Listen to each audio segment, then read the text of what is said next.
Good morning साथियों, मैं doctor Zakir Hussain. Online classes के क्रम में आज हम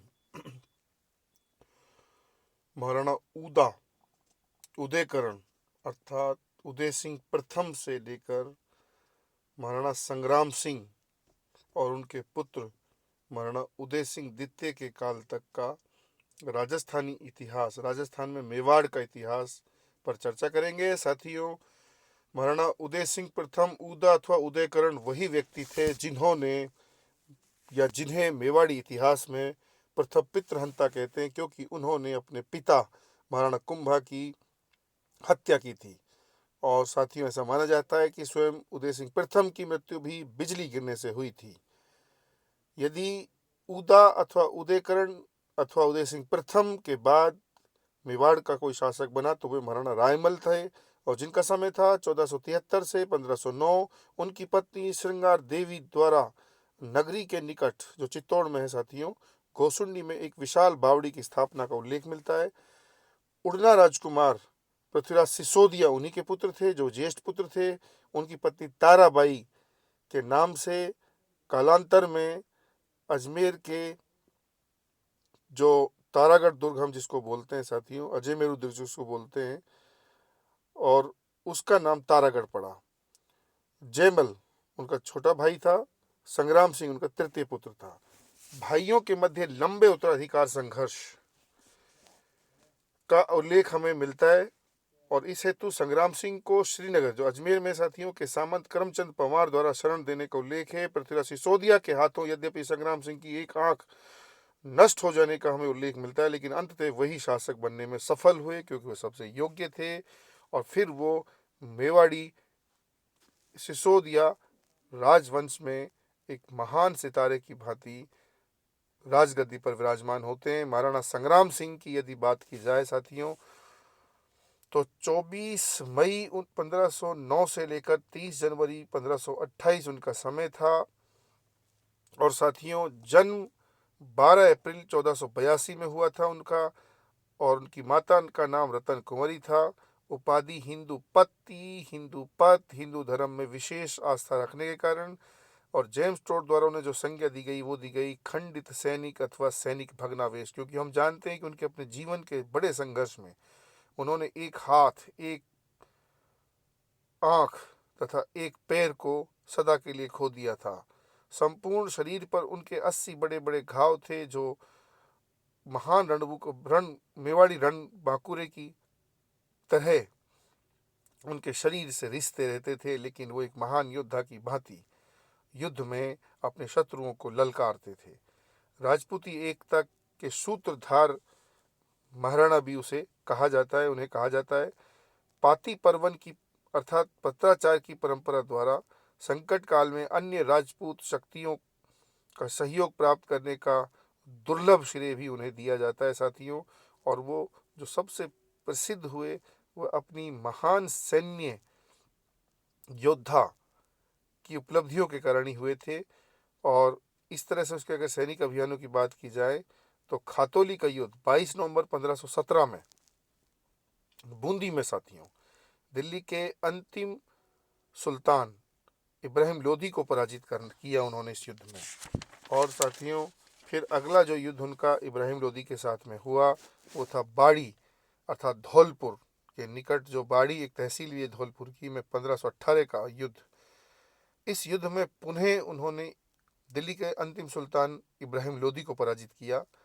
और इस युद्ध में इब्राहिम लोधी के जो सेनापतियों के नाम मिलते हैं वो मियाँ हुसैन फार्मूली और मियाँ माखन थे। साथियों, नोट अगर हम करें तो कालांतर में जहांगीर के जागीरदार सालेह खां द्वारा यहाँ पर अर्थात बाड़ी में एक तालाब शाही नाम से एक हमें झील के निर्माण का उल्लेख भी मिलता है। साथियों, महाराणा सांगा का जो अगला युद्ध हमें मिलता है वो मालवा के शासक महमूद खिलजी प्रथम के उत्तराधिकारी महमूद खिलजी द्वितीय के साथ मिलता है। गागरोन का युद्ध 1519 में यह युद्ध हुआ था। इसका परिणाम सांगा के पक्ष में गया था। साथियों, मालवा के प्रधानमंत्री मेदिनी राय द्वारा इस युद्ध में सांगा का सहयोग करने के एवज में उन्हें यद्यपि पूर्वी मालवा अर्थात चंदेरी का शासक उन्होंने बनवाया, लेकिन रक्षात्मक नीति के तहत मालवा पर सीधा नियंत्रण नहीं करना संभवतः महाराणा सांगा की पहली बड़ी ऐतिहासिक भूल थी, क्योंकि मालवा एक बहुत ही उपजाऊ और बहुत ही जियोपॉलिटिक्स की दृष्टि से महत्वपूर्ण केंद्र था। उक्त विजय की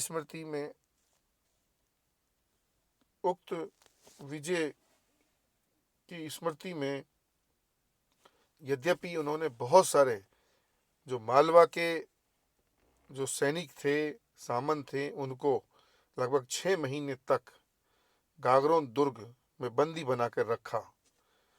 साथियों, उक्त विजय द्वारा सांगा अपने परंपरागत शत्रुओं मालवा एवं गुजरात के साथ सीमा संतुलन बनाने में अवश्य सफल हुए।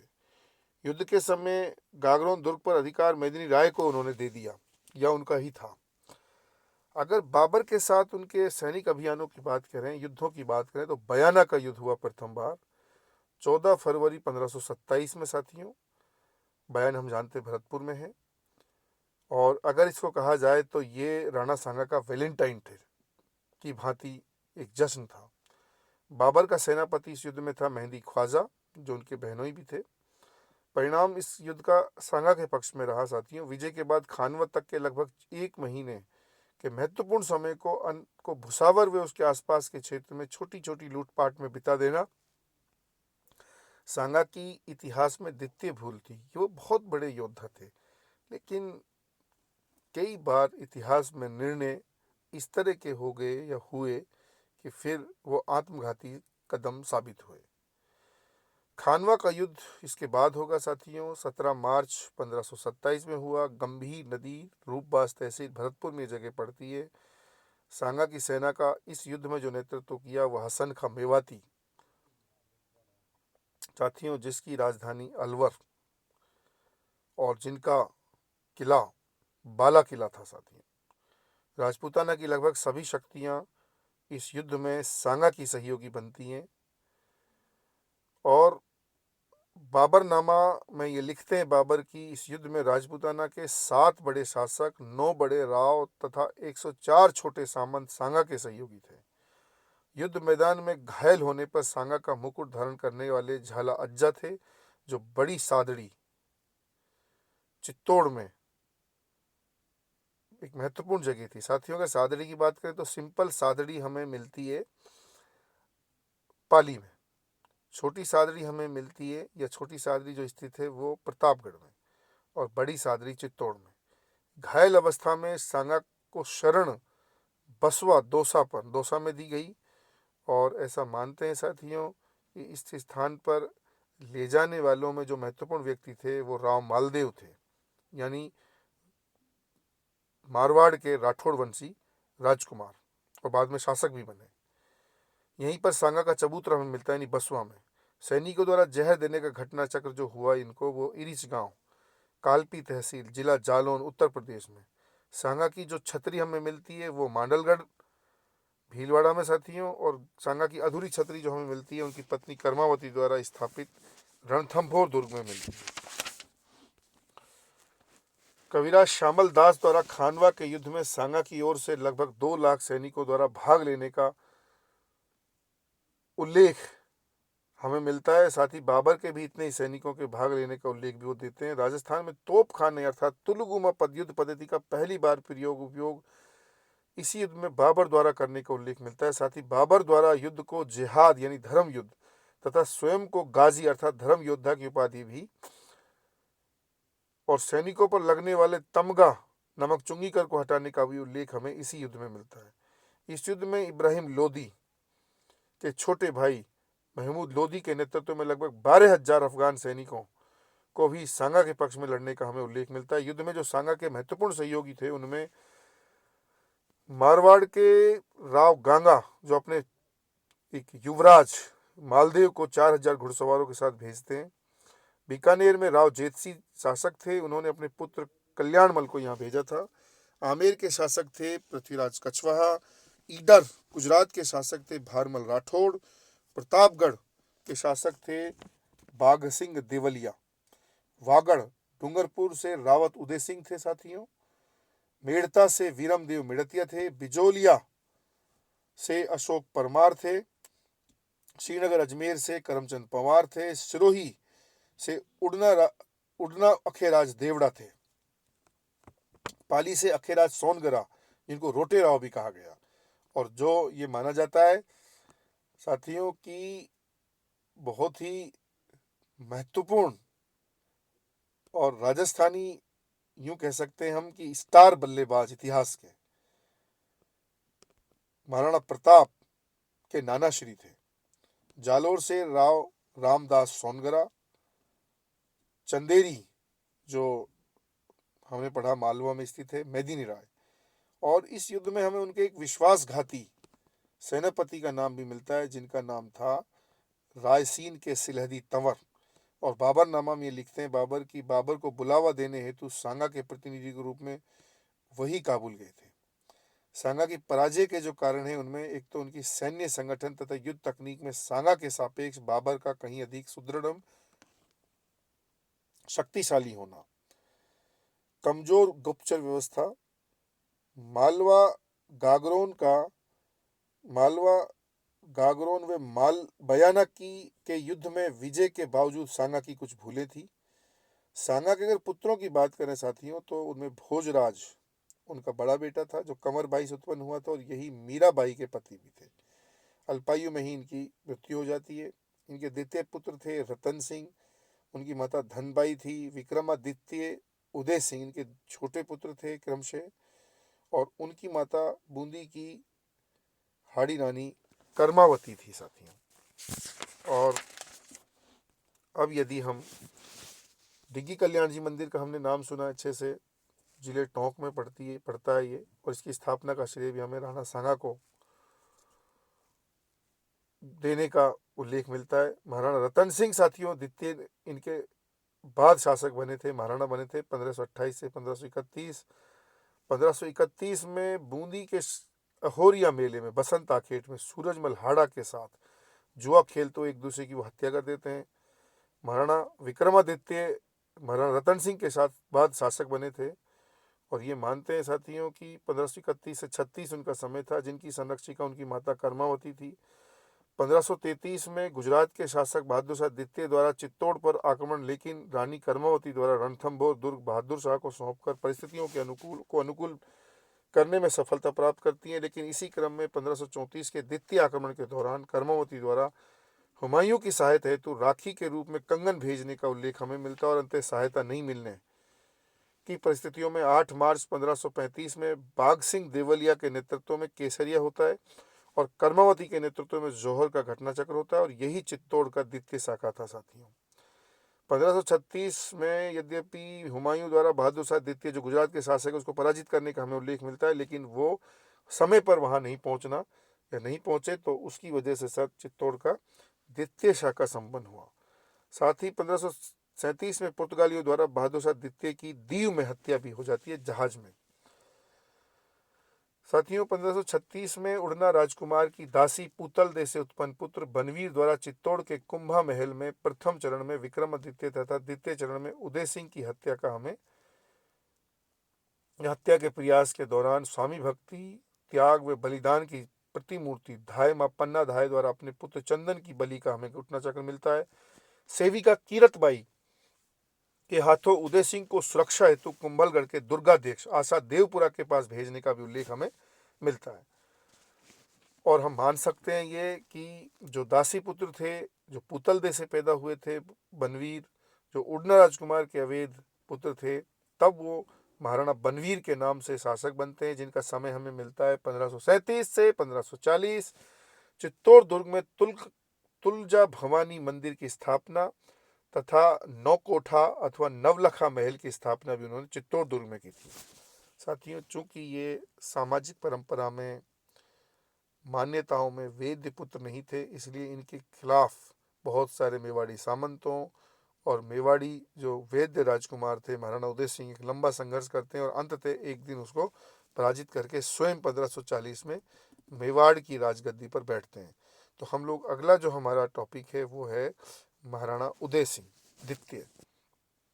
साथियों महाराणा उदय सिंह द्वितीय की अगर बात करें तो 1540 से 1572 इनका समय था। इनका जन्म 1522 में चित्तौड़ में हुआ था। प्रथम राज्याभिषेक हम जानते हैं इनका, वो 1537 में हो गया था, जब महाराणा बनवीर चित्तौड़ दुर्ग में राज्याभिषेक कर रहे थे। तो इनका राज्याभिषेक मेवाड़ी जो वैद्य उत्तराधिकार के रूप में इन्हें मान्यता दे रहे थे, उन्होंने फिर कुंभलगढ़ में किया। साथियों, इनका द्वितीय राज्याभिषेक 1540 में हुआ। 1540 में मालदेव राठौड़ जो जोधपुर के शासक थे के सहयोग से मावली, जो उदयपुर में एक तहसील भी है, के युद्ध में बनवीर की हत्या में चित्तौड़ पर अधिकार किया। और साथियों, इन्होंने फिर अपना राज्याभिषेक करा। ये माना जाता है कि 1543 में शेरशाह सूरी के चित्तौड़ आक्रमण के दौरान युद्ध से पूर्व ही दुर्ग की चाबियां उनके सेनापति खवास खां को भेजने का दूरदर्शितापूर्ण जो इन्होंने प्रयास किया, इतिहास में इनकी मान मर्यादा को ये बहुत बड़ा धक्का लगा, क्योंकि ये वो राजकुमार थे जिनके लिए कभी बलिदान की प्रतिमूर्ति, स्वामी भक्ति, त्याग से भरपूर धाय मन्ना द्वारा अपने पुत्र चंदन की बलि दी गई थी। 1559 में उदयपुर शहर, फिर मोती मगरी महलों की स्थापना, जिन्हें विंडसर पैलेस भी बोलते हैं साथियों, की स्थापना का श्रेय भी नहीं दिया जाता है। साथ ही उदय सागर झील का निर्माण भी 1559 से 67 के मध्य इन्होंने ही कराया था। और साथियों, अकबर का चित्तौड़ अभियान हमें इनके समय में मिलता है। अक्टूबर 1567 से अप्रैल 1568 के मध्य अभियान था। अभियान से पूर्व ही उदय सिंह के उदयपुर होते हुए अंत गोगुंदा पलायन करने का उल्लेख मिलता है, जो मेवाड़ की चौथी राजधानी भी उन्होंने बनाई। साथियों, 1562 में अकबर से पराजित मालवा नरेश बाज बहादुर तथा मेड़ता के सामंत अथवा मुखिया जयमल राठौड़ को उदय सिंह ने मुगलों के विरुद्ध शरण भी दी थी।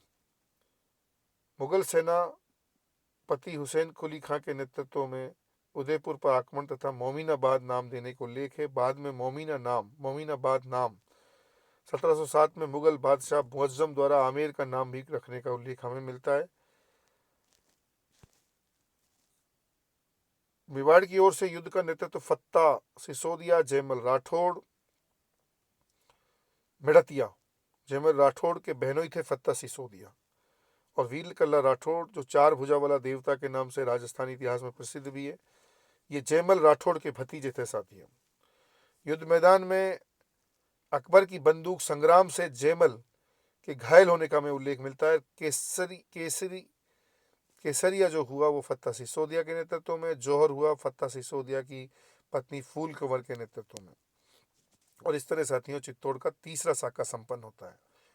युद्ध के दौरान मुगल सेना द्वारा लगभग 30,000 निर्दोष लोगों की हत्या करना अकबर के चरित्र पर बड़े कलंक का सूचक था, लेकिन महान योद्धा वे जयमल व फत्ता की गजारूढ़ मूर्तियों को आगरा के लाल किले के प्रवेश द्वार पर लगाना उनके विशाल हृदय का भी प्रतीक है। जयमल व फत्ता की गजारूढ़ मूर्तियों का अंकन बीकानेर के जूनागढ़ दुर्ग के प्रवेश द्वार सूरज पोल के निकट भी होने का हमें उल्लेख मिलता है। उदय सिंह की छतरी साथियों गोगुंदा में थी। तो इस तरह से हमने वीर शिरोमणि महाराणा प्रताप से पहले उनके पिता, फिर उनके दादा यानी महाराणा संग्राम सिंह के बारे में, राणा सांगा के बारे में हमने पढ़ा।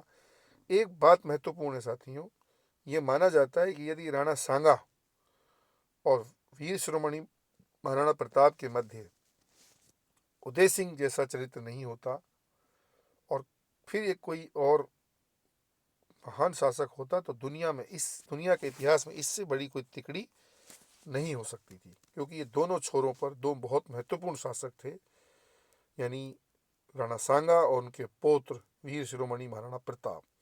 तो साथियों, हम आज इतना ही करेंगे, फिर अगले महत्वपूर्ण टॉपिक के साथ हम फिर मिलते हैं। जय हिंद साथियों।